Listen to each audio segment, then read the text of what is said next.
तर मुंबईमध्ये मंत्रालयाच्या बाहेर कांदा फेकत किसान काँग्रेसनं आंदोलन केलं आहे। कांद्याला भाव मिळत नसल्यामुळे किसान काँग्रेस आक्रमक झाली। पोलिसांकडून या कार्यकर्त्यांची धरपकड करण्यात आली। दुसरीकडे छत्रपती संभाजीनगरमधील लासूरमध्ये शेतकऱ्यांचा संताप दिसून आला। कांदा फेकत इथे शेतकऱ्यांनी आंदोलन केलं। कांद्याला भाव मिळत नसल्यामुळे किसान काँग्रेस आक्रमक झाली। मुंबईमध्ये मंत्रालयाच्या बाहेर कांदा फेकत आंदोलन करण्यात आलं। यावेळी पोलिसांनी किसान काँग्रेसच्या आंदोलकांची धरपकड केली। कांद्याला प्रति क्विंटल 1500 रुपये अनुदान देण्यात यावं। कांद्याला 3000 रुपये हमी भाव मिळावा। कांद्याला अपेक्षित भाव मिळत नसल्यामुळे आणि काढणीचा खर्चही निघणं कठीण झाल्यामुळे राज्यातील कांदा उत्पादक शेतकरी हवालदिल झालाय।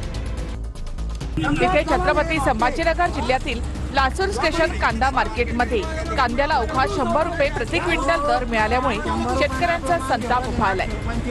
वैजापूर तालुक्यातील करंजगावचे शेतकरी विश्वनाथ उगलेंनी 20 क्विंटल कांदे विक्रीसाठी आणले होते। मात्र खर्च जवळपास 2900 रुपये असूनही त्यांना फक्त 2000 रुपये मिळत होते।